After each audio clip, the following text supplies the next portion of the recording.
Hi friends, welcome to English Study Point. Today in this video lecture I am going to discuss another poetry by John Donne titled as The Canonization. So this poem is a sort of metaphysical poem published in the year 1633, and this poem is considered as part of his collection called as Songs and Sonnets, and the poem explores themes of love, asserting its sanctity and significance through religious imagery. Donne argues that love transcends societal norms and elevates lovers' connection to a sacred status. Utilizing clever word play and elaborate metaphors, this poem invites readers to reconsider the nature of love as a transformative and spiritual experience. Now let's begin with these lines. For God's sake, hold your tongue and let me love. So the speaker implores someone to be silent and allow him the freedom to love. The invocation of God suggests a deep urgency and emotional intensity. Or chid my palsy or my gout. So the speaker acknowledges possible criticisms directed at him using ailments, palsy and gout to symbolize his vulnerabilities. This indicates that love is more important than these physical afflictions. My 5 grey hairs or ruined fortune flout. So he further mentions personal qualities, his grey hairs and misfortunes. Ruined fortune means misfortunes, minimizing these elements to emphasize the importance of his love. The term flout suggests mockery, indicating he does not want to be judged for these shortcomings. With wealth, your state, your mind with arts improve. So the speaker addresses societal pressures. Referencing the pursuit of wealth and knowledge, he contrasts these activities with love, suggesting they are not as vital or fulfilling. Take you a course, get you a place. So, this line reflects societal expectations of ambition and career, reinforcing the speaker's disdain for material pursuits over the spiritual and emotional depth of love. Observe his honor or his grace. So the speaker mentions observing the power and social status of others, hinting at the superficial nature of such pursuits compared to the authentic experience of love, or the king's real or his tamed face.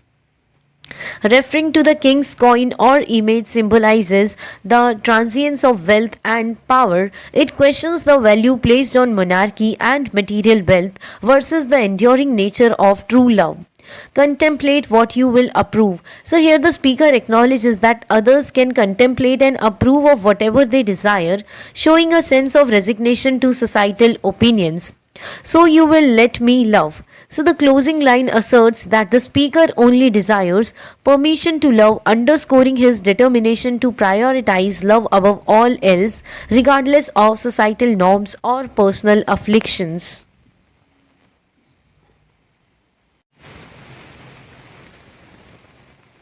Now, here, alas, alas, who is injured by my love? So the speaker opens with a lament, questioning who has been harmed by their love. The repetition of alas here conveys a sense of sorrow or regret. It sets the tone for the exploration of love's consequences. What merchant's ship have my sighs drowned? So the speaker metaphorically compares their sighs to waves that could sink merchant ships. This suggests that their emotional turmoil is powerful enough to affect even the material world, emphasizing the depth of their love. Who says my tears have overflowed his ground? So the speaker questions who has been negatively affected by their tears, which can be seen as an expression of sorrow or longing. The imagery of overflowing tears symbolizes abundance and the potential impact of personal emotions on others. When did my clothes colds a forward spring remove? So the speaker reflects on the paradox of their love. Instead of fostering warmth, it seems to bring coldness or distance. The forward spring suggests hope or new beginnings, which contrasts with the emotional coldness they feel. When did the heats which my veins fill? So this line shows the speaker's passionate feelings as intense heat coursing through their veins. It signifies the vitality of love but also hints at conflict between the heat of passion and potential suffering. Add one more to the plague eye bill. So the speaker refers to love's cost, possibly alluding to moral or emotional debts. Plague eye bill means extensive grievances or burdens that come with love, suggesting that love and pain are intertwined. Soldiers find wars and lawyers find out still. So the speaker broadens the context, suggesting that conflict is inherent in many areas of life. Soldiers find wars and lawyers uncover disputes. So this indicates that disputes are a natural part of existence, not merely specific to their love. Litigious men, which quarrels move. So this line continues the theme of conflict by introducing litigious men who thrive on legal disputes. It emphasizes societal tendencies towards disagreement, reinforcing the idea that love too can lead to conflict. Though she and I do love. So the poem concludes with a poignant statement that despite all the conflict and turmoil referenced, the speaker and their beloved still share love. It reaffirms the idea that love is potent and can exist amidst strife and controversy.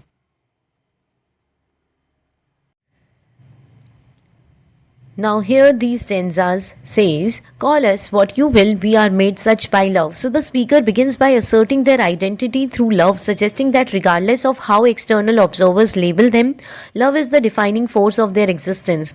Call her one, me another fly. So the metaphor of flies depicts their transient nature and possibly suggests insignificance in the grand scheme. Yet it also implies that love elevates them beyond mere insects, hinting at transformation through love.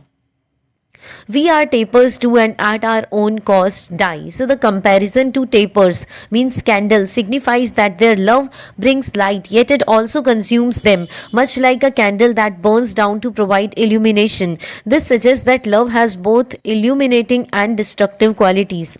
And we in us find the eagle and the dove. So the eagle symbolizes strength, power and ambition, while the dove represents peace and gentleness. Together they denote the complex and multifaceted nature of their love, which encompasses both fierce passion and tenderness.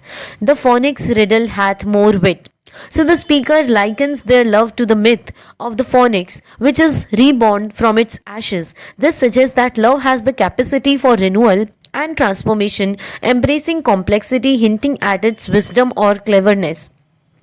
By us, we two being one are it. So this line emphasizes unity in their love, portraying it as almost a metaphysical transformation where they become a single entity. The idea of two being one underscores the profundity of their connection. So to one neutral thing, both sexes fit. So the neutral thing refers to love itself, which transcends gender and binaries. It implies that love creates common ground where distinctions between male and female become irrelevant. We die and rise the same and prove. So this line further develops the theme of resurrection inherent in love. Their shared experiences of love lead to a mutual process of dying to their old selves and rising anew together.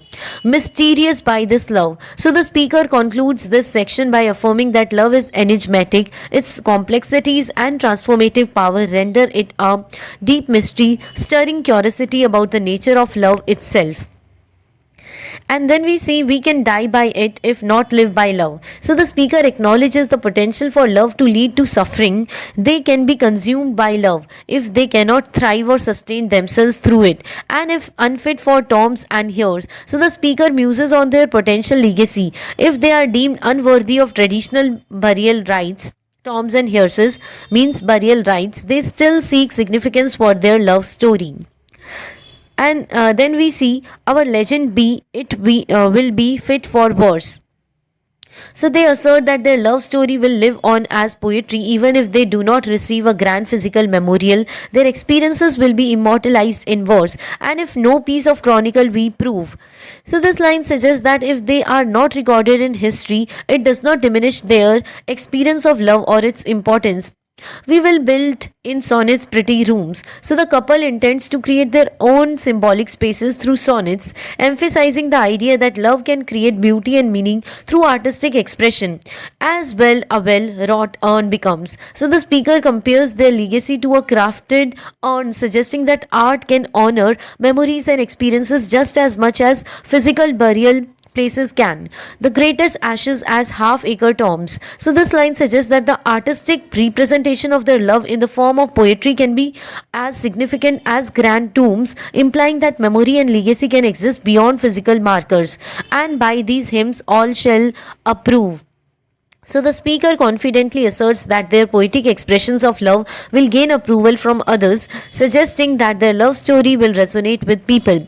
Us canonized for love. So the poem concludes with a powerful affirmation that love will be celebrated or canonized through poetry. The term canonized implies recognition, suggesting that their love deserves reverence and respect.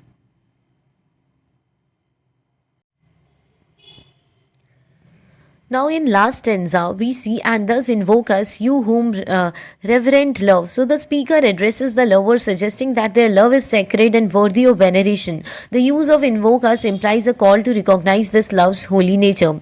Made one another hermitage. So the lovers' relationship is depicted as secluded sanctuary or hermitage, emphasizing intimacy, privacy, and the idea of love creating a personal refuge from the outside world.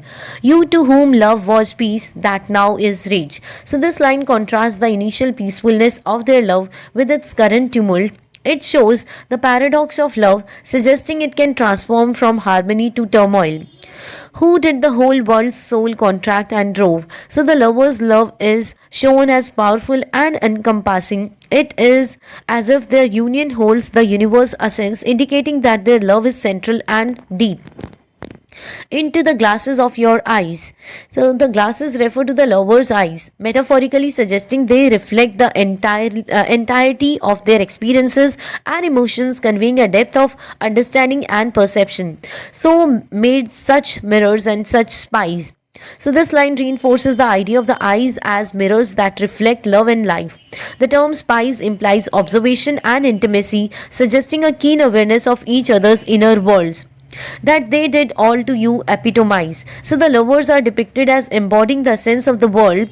Everything that occurs around them is distilled through their love, portraying the idea that their feelings encapsulate broader human experience. Countries, towns, courts beg from above. So the speaker means that their love holds significance beyond the personal, asking for a divine acknowledgement. The mention of countries, towns, courts indicates that their love has a universal appeal and relevance, a pattern of your love. So the conclusion underscores the desire for a model or ideal of love that reflects the deep nature of their relationship. It suggests a longing for others to recognize and learn from their love. Then with this video lecture ends here. Hope this video lecture will help you in your exams. Thank you.